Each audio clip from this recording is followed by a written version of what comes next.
नमस्कार शोधार्थियों। अभी कुछ अरसे पहले कल्पना मनोरमा जी की ये किताब बांस भर टोकरी मुझे भेंट में प्राप्त हुई। इसकी कुछ ज़रूरी कविताएं मैं यूट्यूब चैनल क्योंकि कहना ज़रूरी है इस सदी के महत्वपूर्ण कवियों की श्रृंखला में शामिल करना चाहती हूँ। 5 कविताएं जो अपनी रचना धर्मिता में, अपनी रचनात्मक यात्रा में आपको देर तक और दूर तक साथ निभाएंगी। ऐसी 5 कविताएं शोधार्थियों में आपके लिए पढ़ूंगी। सबसे पहले आपका कल्पना मनोरमा जी से परिचय करवा दूं। इटावा उत्तर प्रदेश में इनका जन्म हुआ। हिंदी साहित्य में इन्होंने परास्नातक और बीएड और इग्नू से एमए किया। हिंदी भाषा में ही अध्यापन और स्वतंत्र लेखन करती रहीं लंबे अरसे तक। इनकी प्रकाशित कृतियों में कब तक सूरजमुखी बने हम, ये नवगीत संग्रह है। बांस भर टोकरी जो आपके समक्ष है, जिसमें से मैं ज़रूरी कविताएं पढ़ूंगी, ये कविता संग्रह है। ध्वनियों के दाग ये लघु कथा संग्रह है जो अभी प्रकाशित होनी है। और दर्जन भर साझा प्रकाशित संग्रहों में इनकी रचनाएं प्रकाशित हो चुकी हैं। प्रतिष्ठित पत्र पत्रिकाओं में नियमित रूप से ये प्रकाशन करती रही हैं। इनका अपना निजी ब्लॉग है। कस्तूरिया का कुशल संचालन कर रही हैं, संपादन कर रही हैं। इन्हें कई पुरस्कार और सम्मान मिल चुके हैं। दोहा शिरोमणि 2014, लघु कथा लहरी सम्मान वनिका पब्लिकेशन 2016 से, नवगीत गौरव सम्मान बैसबरा शोध संस्थान 2018 में एवं सूर्यकांत त्रिपाठी निराला सम्मान 2019 में इनकी प्रथम कृति कब तक सूरजमुखी बने हम, इस पे सर्वभाषा ट्रस्ट द्वारा ये सम्मान मिल चुका है। आचार्य सम्मान जैमिनी अकादमी पानीपत हरियाणा से इनको मिल चुका है। आइए शोधार्थियों, हम इनकी 5 कविताओं से अपने इस सदी के महत्वपूर्ण कवियों की श्रृंखला में और उन 5 कविताओं के द्वारा इनकी कविताई पर, इनकी संवेदना पक्ष पर, इनकी अनुभूतियों पर एक प्रकाश डालें और उन्हें चिन्हित करें। तमाम समकालीन कवियों को, कवियत्रियों को पढ़ते हुए हम एक तुलनात्मक अध्ययन भी करें। मेरी पसंद की पहली कविता ही है तुम्हारे बाद भी। सुनो स्त्री, क्योंकि हर स्त्री में होता है टुकड़ा भर पुरुष, हर पुरुष में होती है टुकड़ा भर स्त्री। इस बात पर पक्का भरोसा रखकर और भर कर निडरता सांसों में, हे स्त्री तुम खिलो फूल भर, चलो रास्ता भर, बहो पूरी नदी भर, उगो चमकते सूर्य भर। इसलिए जब आए वक्त तुम्हारा अस्त होने का, तो तुम्हारे अपने सो सकें नींद भर तुम्हारे बाद भी। स्त्री और स्त्रीत्व की जो गरिमा है, जो उसकी महिमा है, उस महत्व को प्रतिपादित कर रही है कल्पना मनोरमा। इस काव्य संकलन में और अपनी 5 कविताओं के जरिए कल्पना मनोरमा दरअसल आपको स्त्री जो केंद्रीय धुरी है अपने परिवेश की, अपने परिधि की, और स्त्री की अपने स्त्रीत्व को बचाने की कुवत और सदा सदियों तक के लिए उसकी जो महत्ता है, उसकी जो उपादेयता है, उसकी जो गरिमा है, वो सुरक्षित रहे, उसके होने का, उसकी उपस्थिति की गमक और ठसक बनी रहे। ये मंशा कल्पना मनोरमा की है इस कविता में। और जो उसके अपने हैं, जो उसकी परिधि है, उसका परिवेश है, चिन्हे पहचाने लोग हैं, वो दूर दूर तक, दिगंत तक उसकी दाय को, उसकी जिम्मेवारी को और उसकी उपस्थिति को महसूस कर सकें, यह भी इस कविता में शोधार्थियों बताया गया है। अगली कविता है अच्छी माएँ। बेटियों की नाराजगी की चिंता नहीं करती अच्छी माएँ, वे भविष्य की उधेड़ बुन में उधेड़ती रहती हैं जी भर कर अपने आप को। अच्छी माएँ ऊपर ऊपर से लीप कर चिकना नहीं बनाती, वे बेटियों को पाथती रहती हैं कंडों और उपलों की तरह। नहीं छोड़ती हैं वे उनका एक भी कोना बिना थपका हुआ।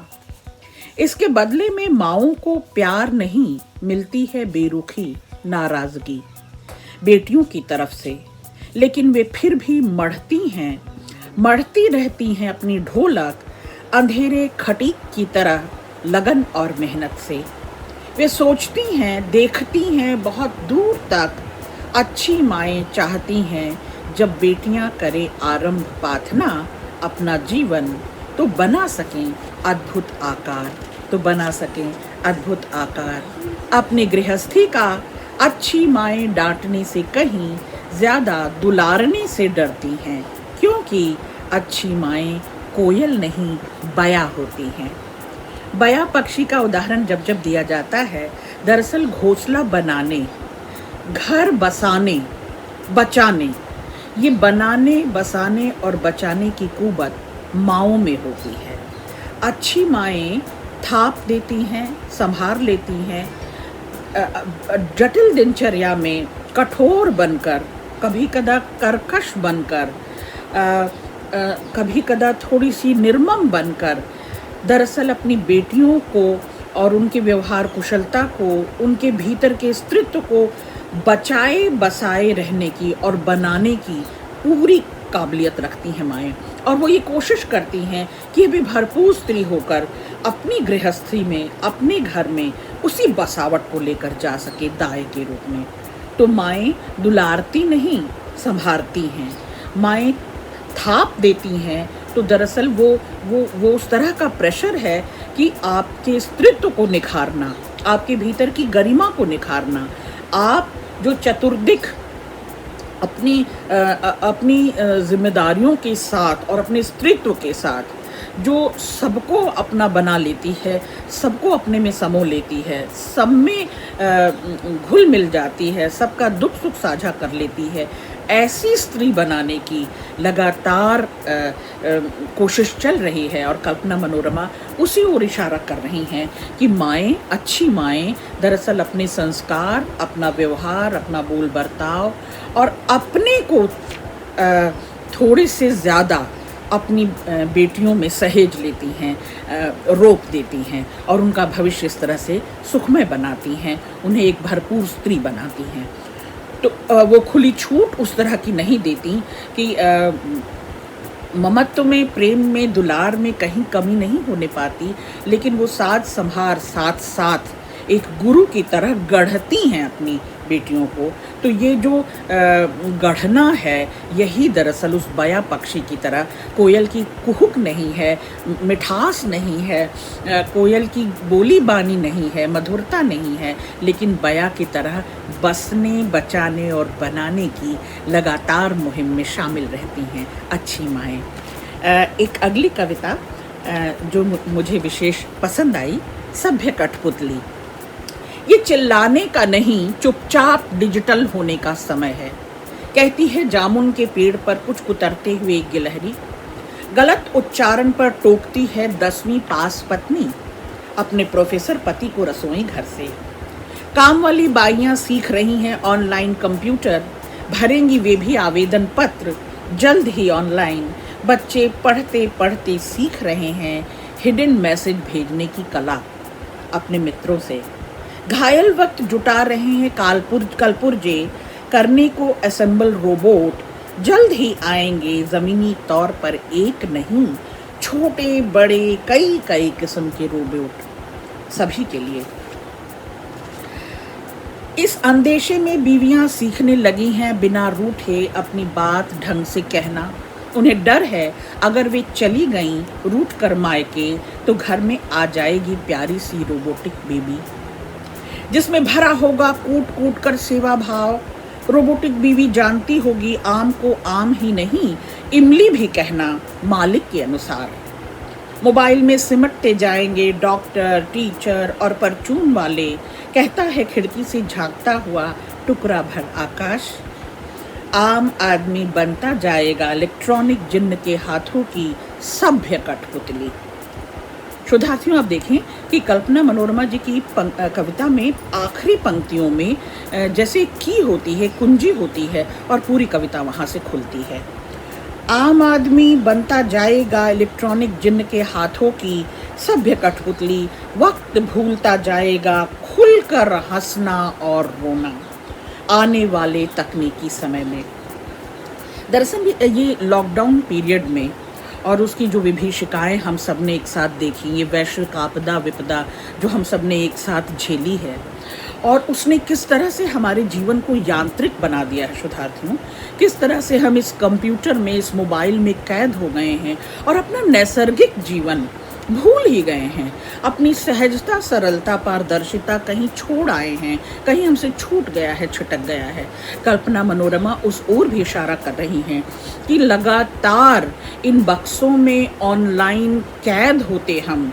सब काम, सब व्यापार, सारा कार्य व्यवहार ऑनलाइन जो ज़रिए से हो रहा है, कंप्यूटरीकृत जो हम किए जा रहे हैं, जो यांत्रिक ज़िंदगी हम बिता रहे हैं, इतना फैब्रिकेटेड, इतना कॉन्क्रीट जीवन तो कभी नहीं था कि मानवीय संवेदनाएं, मानवीय स्मृतियां, मानवीय अनुभूतियां, ये सब कुछ ऐसा लगता है कि इस कंप्यूटर पर कैद है, इस स्क्रीन पर कैद है। और ये स्क्रीन टाइम न केवल घरेलू स्त्री का, बल्कि कामकाजी पुरुष का, पढ़ते हुए बच्चों का, कामकाजी महिलाओं का, पढ़ी लिखी महिलाओं का और अपढ़ महिलाओं का, सबका जैसे लग रहा है एक ज़रूरी, बेहद लाजिम ये एक ज़रिया बन गया है। और इस ज़रिया को अपनाते हुए हम किस ओर जा रहे हैं कि ठीक ढंग से, ठिकाने से खिलकर खुलकर हंसना, बोलना, बोल व्यवहार, बोल बर्ताव एक दूसरे से निभाने की,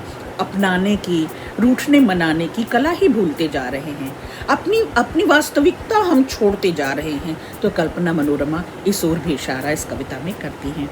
अगली कविता जो मेरी पसंद की है, मैं आपको सुनाती हूँ और उसके बाद उस पर हम बात भी करेंगे। ये कविता है पत्थर का ढोलना। सुनो, रिश्ते के धागे में बंधे पुरुष, शोहदों की तरह क्यों झांकते हो हम स्त्रियों की आंखों में? क्या तुम्हारी आंखों का पानी मर चुका है बिल्कुल, जो छूते हो देहें हमारी रात के अंधेरे में, या जेठ की सुनसान दोपहरियों में चोरी चोरी सगे रिश्तों को रखकर ताक पर? बेईमान पुरुषों वाली मानसिकता आखिर कब घर कर गई तुम्हारे मानस में? लोग तो कहते हैं कि तुम हमारे सगे रिश्तेदार हो। तुम्हारे जीवन के लिए करवाए जाते हैं हमसे उपवास, कटवाया जाता है पोनी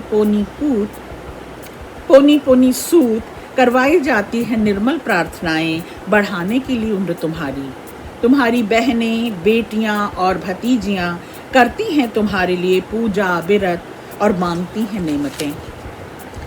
ये बात तुम कैसे भूल जाते हो आसानी से, जो चले आते हो घोटने गला हमारी आत्माओं का? क्या दीपक की ज्योतें, हल्दी के टीके, शगुन के गीत, पीले अक्षत की न्योछावरें, राखी के कोमल धागे भी नहीं रोक पाते हैं तुम्हारी अशुभ सोच को?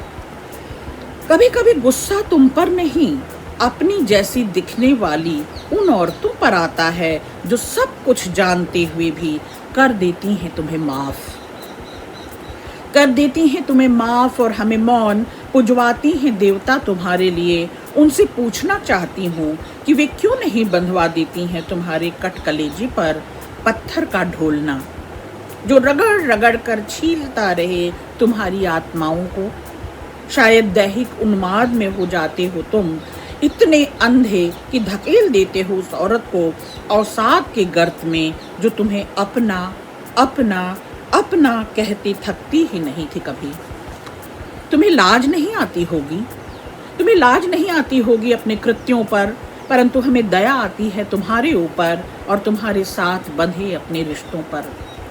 जब तुम्हें ढूंढना ही था बहन बेटियों में स्त्री को, तो क्यों चुनी एक माँ, दादी, नानी, सांझी कोखें?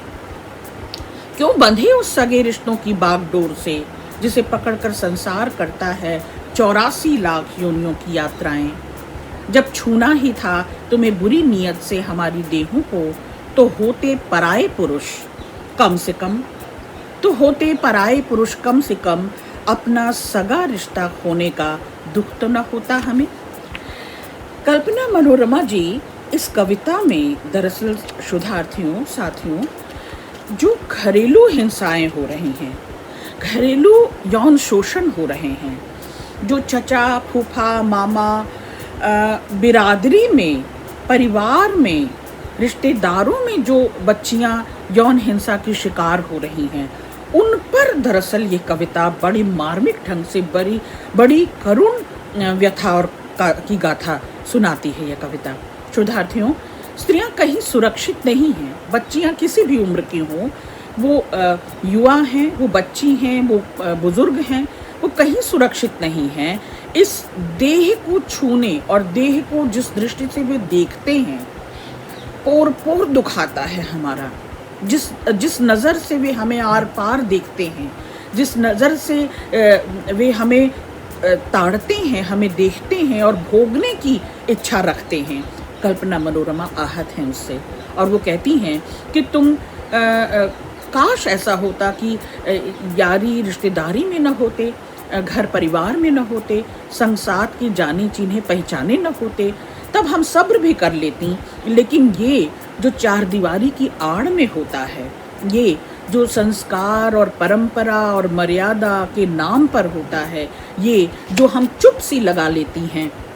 और बहुत सी स्त्रियां पुरुष की इस मूछ को, इस वर्चस्व को, इस बपौती को हवा देती हैं, उन्हें बढ़ाती हैं, उनके पुरुषत्व को, उनकी मूछ को और ताव दाब को, आब को बढ़ाती हैं, सजोती हैं और उनकी साझीदार बन जाती हैं। और शर्म, ग्लानि और घृणा और अपमान स्त्रियों के हिस्से आता है। ऐसी स्त्रियों की शिनाख्त करती हैं कल्पना मनोरमा इस कविता में। और वो कहती हैं कि ये स्त्रियां दरअसल अपने कोनों से, अपने कोने अतरे से और आकर पुरुष की पीठ के पास खड़ी हो जाती हैं, उसे सुरक्षा देते हुए, उसे संरक्षण देते हुए। और ऐसे पुरुषों को पैदा करने वाली, पाल पोस कर उनकी पुरुष की मानसिकता, उनकी रुग्ण मानसिकता को बढ़ाने वाली, उसे पोस कर, उसको शह देकर, उसको शह देती हुई, उसके वर्चस्व को ढोने वाली और उसकी हर यंत्रणा को चुपचाप सहने वाली, ये वही स्त्रियां हैं जो अपनी बच्चियों के खिलाफ हैं, अपनी बेटियों के खिलाफ हैं। और उन पे होने वाली ये जो क्रूर हिंसा है, ये जो यौन शोषण है और रोज रोज जो दबाव और तनाव वो सहती हैं, उसकी वो जिम्मेवार हैं। तो केवल पुरुष इस हिंसा का जिम्मेवार नहीं है, अपनी रुग्ण मानसिकता का जिम्मेवार नहीं है, बल्कि ऐसी स्त्रियां भी हैं जो उसके पुरुषत्व को, उसकी रुग्ण मानसिकता को लगातार पालती और पोसती हैं। और एक आखिरी कविता जो कल्पना मनोरमा जी की है, वो मैं सुनाती हूँ आपको और उसके बाद हम लोग थोड़ी सी उस कविता पर भी बातचीत करेंगे। ये कविता है लौटती हूँ मैं। सभी की होती है कुछ जगहें, कुछ जातीय वजहें वापस लौटने की। जैसे समझदार पंछी लौट आते हैं मौसम परिवर्तन के वक्त अनुकूल ठिकानों पर। मछलियां लौटती हैं मुख्य धारा में, छोड़कर अपने अंडे किनारों पर। नदियां समुद्र में और समुद्र बादलों में, रेत घरों में और घर रेत में। बूढ़ी होकर माएँ लौटा करती हैं अक्सर अपने बचपन में। अंधेरा होने से पहले चिड़ियाँ घोंसलों में, दीपक की ज्योति रात में, भोर होती ही आँख में। बसंत की आहट पाकर पत्ते डोलियों में, अकाल के बाद दाने बालियों में। ठीक वैसे ही लौटती हूँ मैं उस आंगन में, जहाँ उगाई और रोपी गई थी कभी। जहाँ उगाई और रोपी गई थी कभी बड़े चाव से, मिलने अपने उन हिस्सों से जो रहते आ रहे हैं हमारे बाद भी उन घरों में। साथियों, कल्पना मनोरमा वैश्विक स्त्री के इस दुख को आपसे साझा करती हैं। बेघर स्त्रियां, खानाबदोश स्त्रियां, जिनका कोई अपना घर नहीं होता, जिस घर में वे जन्मती हैं वो घर उनका नहीं, जिस बाप दादा परिवार की संस्कारों की वे लगातार पूरी गरिमा और मर्यादा से सुरक्षा करती हैं, वो घर उनका नहीं, जो माई बाप उनको पाल पोस कर बड़ा करते हैं, जिस आंगन में वे खेलती हैं, जिसकी चहक और महक गमक बनाए रखती हैं, वो घर उनका नहीं, जिस प्रियतम से बंध कर वो अपने घर तक पहुंचती हैं, अपने होने का एहसास, अपना बचपन, अपना यौवन सब जिस घर छोड़ आई होती हैं, जिस स्रोत में वे छोड़ आई होती हैं, उसके लिए आजीवन तरसती हैं, लेकिन वहाँ भी उनका कोई मान मनुहार नहीं रहता। और प्रियतम की छत को भी, सुरक्षा को भी, घर को भी वो बड़े अधिकार से, रुआब से, दाब से अपना कह नहीं पाती। और बुजुर्ग अवस्था में अपने बेटों की सुरक्षा में रहती हुई, उनके नियंत्रण में रहती हुई भी स्त्रियां उन्हें भी अपना नहीं कह पाती, न उस घर को, न उस दरो दीवार को अपना कह पाती हैं। तो ये एक वैश्विक चिंता है, एक वैश्विक पीड़ा है, और स्त्री को चीन्हने और चिन्हित करने की आंदोलन धर्मी कविता है। इसमें विमर्श है पूरा, जो नया स्त्री विमर्श चल रहा है कि आखिर औरतें खानाबदोश क्यों रहती हैं आजीवन, जिस खूंटे से बांध दी जाती हैं आजीवन उसके इर्द गिर्द मंडराती रहती हैं और वहीं सांस छोड़ देती हैं, हर आस वहीं छोड़ देती हैं। ऐसी स्त्रियों के लिए कहाँ ठिकाना है। बहुत शुक्रिया।